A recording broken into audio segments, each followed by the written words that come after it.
মৰমৰ ছাত্ৰ-ছাত্ৰীসকল মই প্ৰাঞ্জল আৰু তোমালোক আটাইকে ইকক্সলৈ স্বাগতম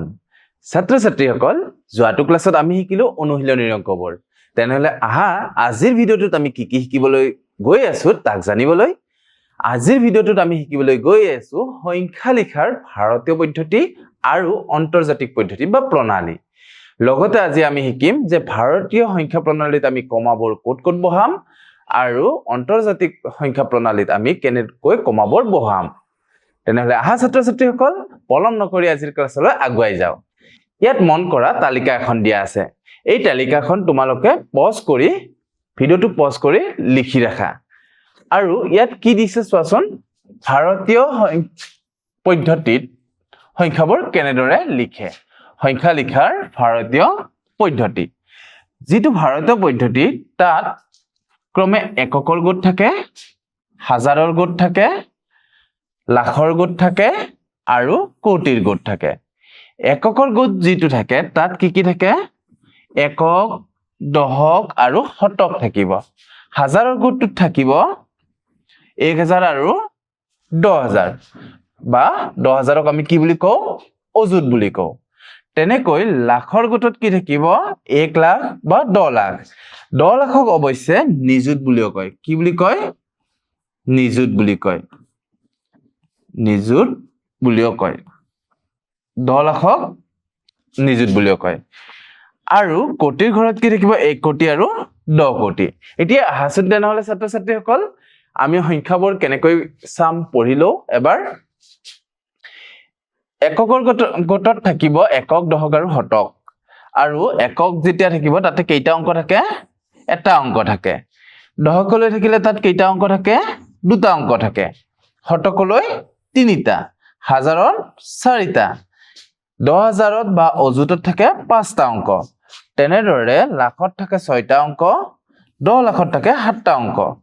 আৰু 1 কোটিত থাকে 8টা অংক আৰু 10 কোটিত থাকিব 9টা অংক এতিয়া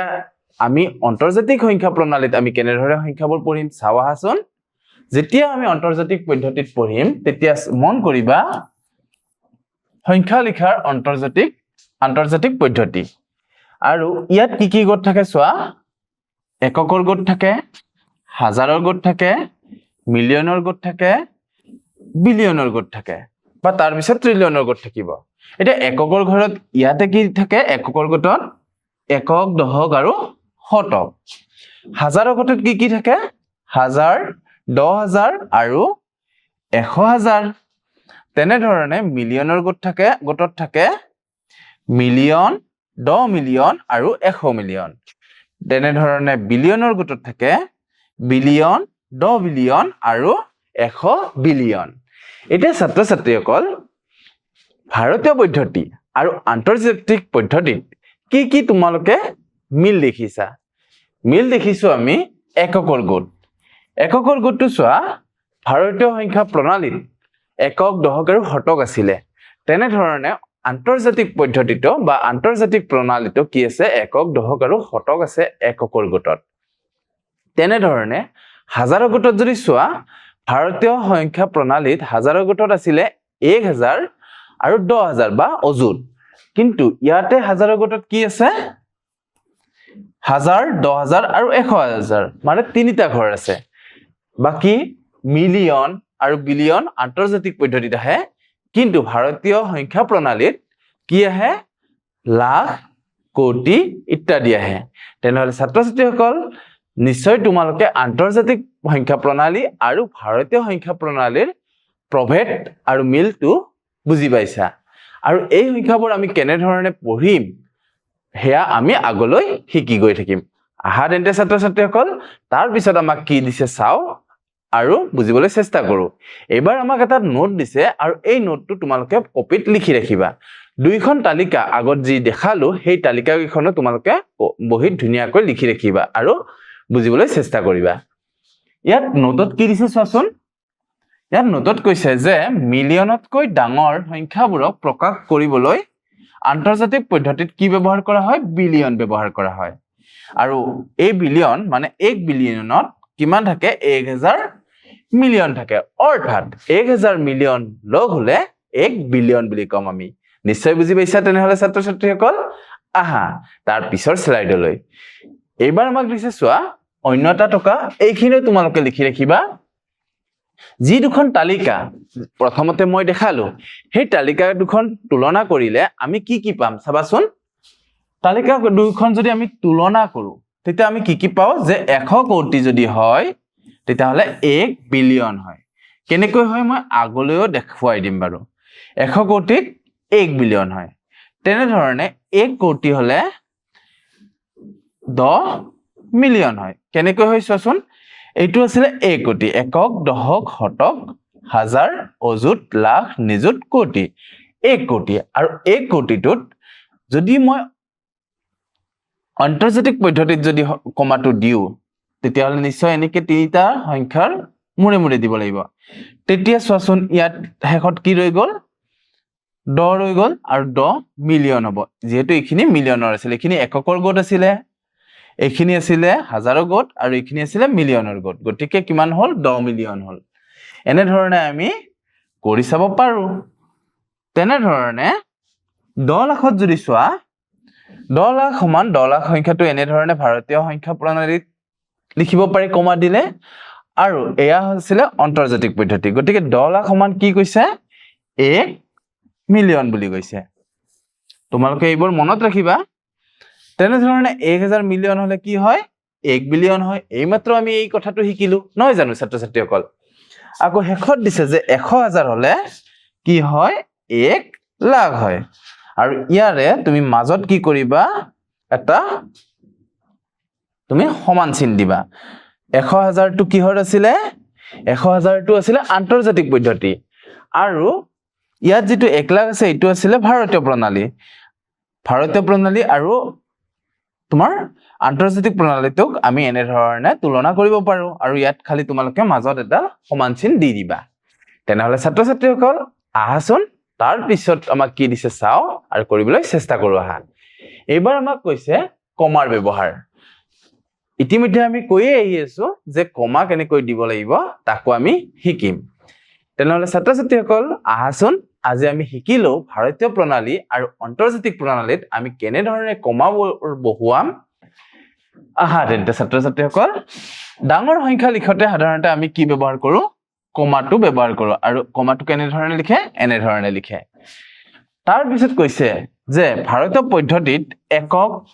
দশক শতক হাজাৰ আৰু তাৰ পিছত লাখ আৰু কোটি ব্যৱহাৰ কৰো হাজাৰ লাখ আৰু কোটি ব্যৱহাৰ কৰিবলৈ আমি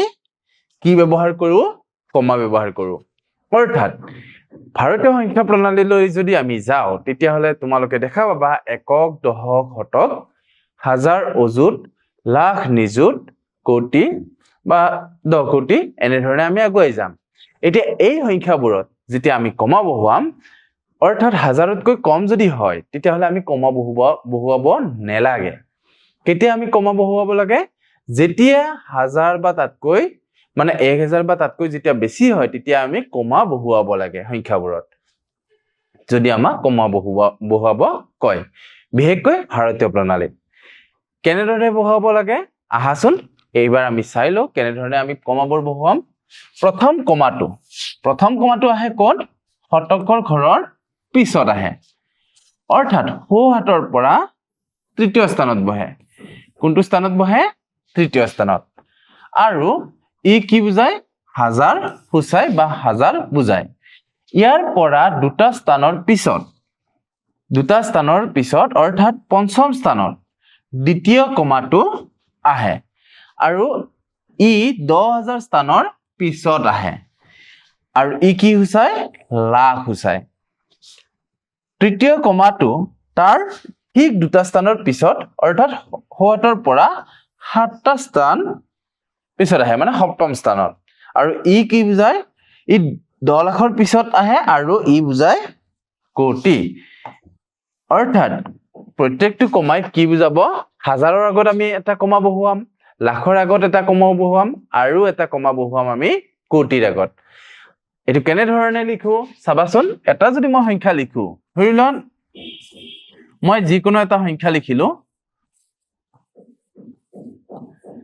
যিকোনো এটা মনত আহিছে সংখ্যা এটা লিখিছো এটা প্ৰথম কমাটো আমি কেনে ধৰণে বহাম ইয়াতে যদি আৰু তোমালোকে কিবা এটা দিব বিচাৰে দি দিয়া তো ইয়াতে যদি আমি কমা বহুৱাও প্ৰথম কমাটো আমি তিনিটা ঘৰ হো পিনৰ পৰা তিনিটা ঘৰ আগত আমি বহাব লাগিব এটা দুটা তিনিটা তো ইয়াতে আমি কমা বহুৱাম তাৰ পিছত পৰৱৰ্তী দুটা অৰ্থাৎ ইয়াত বহুৱাম আৰু তাৰ পিছত আকৌ দুটা ইয়াত বহুৱাম এই যিটো সংখ্যা এই সংখ্যাটোৱে বুজাব হাজাৰ অৰ্থাৎ এটো কিহৰ ঘৰ হাজাৰৰ ঘৰ তাৰ পিছত এইটো আছিল লাখৰ ঘৰ আৰু এইটো আছিল কোটিৰ ঘৰ এইখিনিত কিন্তু আমি কমা নবহাও এনে ধৰণে আমি কমাবোৰ বহুৱাব লাগে তেনেহলে ছাত্ৰ ছাত্ৰীসকল আহাচোন আন্তৰ্জাতিক পদ্ধতিত আমি কমাবোৰ কেনে ধৰণে বহুৱাম চাই লও এবাৰ দিছে আন্তৰ্জাতিক পদ্ধতিত একক দশক শতক হাজাৰ আৰু পিছত কি আহে মিলিয়ন আহে তাৰ পিছত আহিব তিনিটা অংকৰ পিছত বিলিয়ন আহিব সোহাতৰ পৰা প্ৰতি তিনিটা অংকৰ বা তিনিটা স্থানৰ পিছত কমাবোৰ আমি ব্যৱহাৰ কৰো কোন আন্তৰ্জাতিক পদ্ধতিত প্ৰথম কমাই হাজাৰ আৰু দ্বিতীয় কমাই মিলিয়ন হৈছে তেনেহলে আহা ছাত্ৰ ছাত্ৰীসকল এই কমাবোৰ আন্তৰ্জাতিক প্ৰণালীত আমি কেনে ধৰণে বহুৱাম চাই লও এবাৰ ধৰি লোৱা মই এটা সংখ্যা লিখিলো 275923156 এনেকৈ এটা সংখ্যা লিখিলো যেতিয়া আমি আন্তৰ্জাতিক প্ৰণালীত কমা বহুৱাম সোহাতৰ পৰা প্ৰতি তিনিটাৰ মুৰে মুৰে অৰ্থাৎ ইয়াত এটা কমা আহিব তাৰপিছত আকৌ তিনিটাৰ পিছত এটা কমা আহিব এনে ধৰণে কমা আহিব ইয়াত যদি আমি সংখ্যাটো কও ইয়াতেও প্ৰথম তিনিটাত কমা নাহে তাৰ পিছত কমা আহিব আৰু এই তিনিটাই কি বুজাব হাজাৰ বুজাব তাৰ পিছত এই তিনিটাই কি বুজাব মিলিয়ন বুজাব তাৰ পিছৰখিনিয়ে বিলিয়ন বুজাব এটা এই সংখ্যাটোত কি আছে 275 অৰ্থাৎ 275 কি আছে মিলিয়ন 275 মিলিয়ন 923 হাজাৰ আৰু 156 অৰ্থাৎ এই সংখ্যাটোক আমি কেনে ধৰণে পঢ়িম 275 মিলিয়ন 923 হাজাৰ 156 একে সংখ্যাটো যদি আমি ভাৰতীয় সংখ্যা প্ৰণালীত লিখো তেতিয়া কেনেকৈ লিখিম চাবাচোন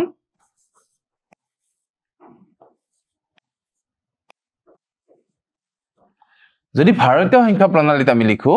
তেতিয়া হলে প্ৰথমতে আমি তিনিটাৰ আগত দিব লাগিব কমা তাৰ পিছত প্ৰতি দুটাৰ মুৰে মুৰে দিব লাগিব অৰ্থাৎ এনে ধৰণে দিব লাগিব এই সংখ্যাটো আমি যদি ভাৰতীয় সংখ্যা প্ৰণালীত পঢ়ো তেতিয়া হলে এখিনি হাজাৰ বুজাব এখিনি লাখ বুজাব আৰু এখিনি কোটি বুজাব 27 কোটি 59 লাখ 23 হাজাৰ 156 এটো আছিল ভাৰতীয় এটো আছিল আন্তৰ্জাতিক পদ্ধতি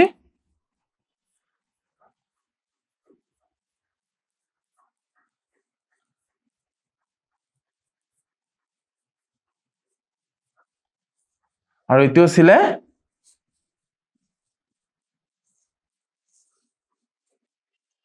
ভাৰতীয় পদ্ধতি তো এনে ধৰণে আমি লিখিম আহা তেন্তে ছাত্ৰ ছাত্ৰীসকল তাৰ পিছৰখিনি চাও আমি এবাৰ আমাক দিছে এটা উদাহৰণ এইটো কৰিবলৈ চেষ্টা কৰো আহা ইয়াত কৈছে যে ভাৰতীয় আৰু আন্তৰ্জাতিক দুটা পদ্ধতিত কমা ব্যৱহাৰ কৰি এই সংখ্যাটো লিখা প্ৰথমতে আমি সংখ্যাটো লিখো প্ৰথম তাৰ আগতে আমি লিখিলাম ভাৰতীয় পদ্ধতি বা ভাৰতীয় সংখ্যা প্ৰণালী ভাৰতীয় পদ্ধতি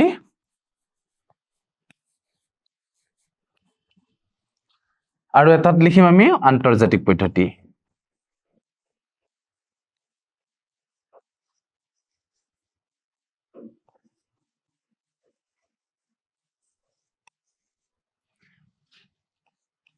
ভাৰতীয় পদ্ধতিত যদি লিখো আমি কিমান লিখিব লাগিব 82540324 এতিয়া এইটো যদি আমি কৰো কমাটো ভাৰতীয় পদ্ধতিত দিলে প্ৰথমতে তিনিটা অংকৰ আগত ইয়াতে কমা দিব লাগিব তাৰ পিছত দুটা ঘৰ আগত আৰু দুটা ঘৰ আগত এনে ধৰণে আৰু এই সংখ্যাটো আন্তৰ্জাতিক পদ্ধতিত যদি লিখো প্ৰথমতে সংখ্যাটো লিখি লোৱা 82540324 প্ৰথমতে তিনিটা অংকৰ আগত এটা কমা দিবা আকৌ তিনিটা অংকৰ আগত কমা দিবা এনে ধৰণে আমি কমা বহুৱাম এতিয়া কথা হল সংখ্যাটো আমি পঢ়িম কেনেকৈ ভাৰতীয় পদ্ধতিত আমি যেতিয়া সংখ্যাটো পঢ়িম তেতিয়া কেনেধৰণে পঢ়িম চাবা এইখিনি আছিলে এককৰ গোট এইখিনি আছিলে হাজাৰৰ গোট এইখিনি আছিলে লাখৰ গোট আৰু এইখিনি আছিলে কোটিৰ গোট এইটো সংখ্যা আমি পঢ়িব লাগিব 8,25,40,324 বুলি কিহত ভাৰতীয় সংখ্যা প্ৰণালীত তেনেধৰণে আন্তৰ্জাতিক পদ্ধতিত যদি আমি এইটো পঢ়ো কি বুলি পঢ়িব লাগিব এইটো এককৰ গোট আছিলে এইটো আছিলে হাজাৰৰ গোট আৰু এইটো আছিলে মিলিয়নৰ গোট কেনেকৈ পঢ়িম 82,540,324 বুলি তেনেহলে ছাত্ৰ ছাত্ৰীসকল নিশ্চয় বুজি পালা যে কেনেকৈ এটা সংখ্যা আমি আন্তৰ্জাতিক পদ্ধতিত আৰু ভাৰতীয় পদ্ধতিত পঢ়িব লাগিব বা লিখিব লাগিব বা উপযুক্ত স্থানত কমা দিব লাগিব আহা তেন্তে ছাত্ৰ ছাত্ৰীসকল তাৰ পিছত আমাক কি প্ৰশ্ন দিছে চাও এবাৰ আমাক অন্য এটা সংখ্যা দিছে আৰু এই সংখ্যাটোৰ 2 আৰু 5ৰ ভাৰতীয় আৰু আন্তৰ্জাতিক পদ্ধতিত স্থানীয় মান লিখিব দিছে প্ৰথমতে আমি লিখিলাম ভাৰতীয় পদ্ধতি বুলি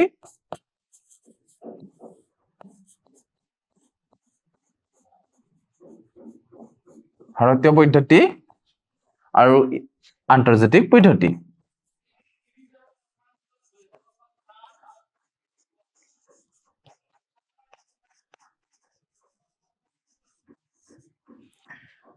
ভাৰতীয় পদ্ধতিত যদি সংখ্যাটো লিখা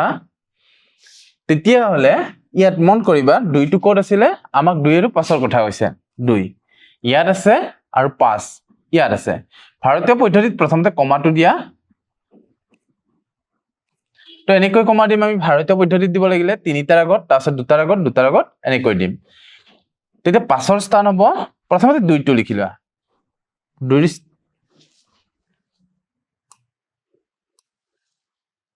2ৰ স্থানীয় মান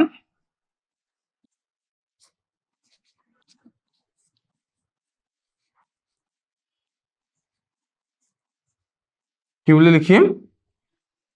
একক দশক শতক হাজাৰ অযুত লাখ নিযুত গতিকে 2 নিযুত বুলি লিখিম তেনেধৰণে 5ৰ স্থানীয় মান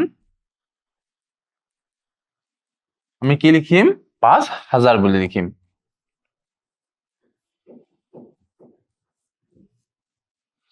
আকৌ আন্তৰ্জাতিক পদ্ধতিত যদি চোৱা এইটো আঁতৰাই দিয়া আৰু কমা খিনি হলনি হৈ যাব এটা আন্তৰ্জাতিক পদ্ধতিত হলে ইয়াত এটা কমা দিম তাৰপিছত ইয়াত এটা কমা দিম এতিয়া ইয়াত যদি তুমি চোৱা 2ৰ স্থানীয় মান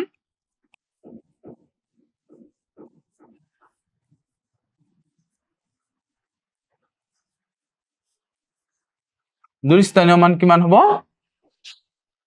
2 স্থানীয় মান হৈ যাব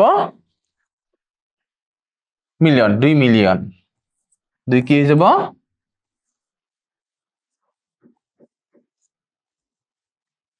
মিলিয়ন আৰু 5ৰ স্থানীয় মান কিমান হ'ব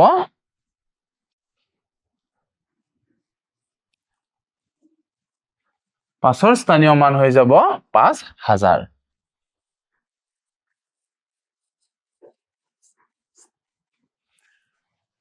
তো ইয়াতে দেখিলা 5,000 টো একেই থাকিল কিন্তু বেলেগত বাকি মানে তোমাৰ এইটো যেটো নিযুত আছিলে 10 লাখ মানে 1 মিলিয়ন আছিলে মানে 1 নিযুত মানে 1 মিলিয়ন হয় গতিকে আমি এনে ধৰণে ক'ব পাৰো তেনে ছাত্ৰ ছাত্ৰীসকল এতিয়া আমাৰ সময় হ'ল মূল্যায়নৰ আহাচোন আজিৰ মূল্যায়নত আমাক কি প্ৰশ্ন দিছে চাও আৰু কৰিবলৈ চেষ্টা কৰো আহা ইয়াত আমাক খালি ঠাই পূৰ কৰিব দিছে খালি ঠাই পূৰ কৰিবলৈ দিওতে ইয়াত কিমান হ'ব কোৱাচোন তোমালোকে 100 কোটি মানে হৈছে তোমাৰ 1000 মিলিয়ন আৰু 1000 মিলিয়ন মানে কি হয় 1 বিলিয়ন হয় এনে ধৰণে আমি ইয়াক সমাধান কৰিব পাৰো আহাচোন তেনেহলে তাৰ পিছৰ প্ৰশ্নটোত আমাক কি দিছে চাও এবাৰ আমাক কৈছে 10 লাখ 10 লাখত কিমান মিলিয়ন হয় 10 লাখটো প্ৰথমতে 10 লাখ মানে হৈছে 1 নিযুত 10 লাখ মানে হৈছে 1 নিযুত আৰু 1 নিযুত মানে কিমান হ'ব 1 মিলিয়ন হ'ব গতিকে ইয়াত আমি এটা দি দিব লাগিব তেনেহলে ছাত্ৰ ছাত্ৰীসকল আজিৰ ভিডিঅটোত আমি ইমানতে সামৰণি মাৰিছো অহাবাৰ পুনৰ এটি নতুন ভিডিঅৰ সৈতে পুনৰ লগ হ'ম তেতিয়ালৈ তোমালোকে ভালে থাকা কুশলে থাকা মা দেউতাৰ কথা শুনি থাকা আৰু ভালদৰে পঢ়া শুনা কৰি থাকা তোমালোক আটাইকে আজিলৈ মই ধন্যবাদ জনাইছো ধন্যবাদ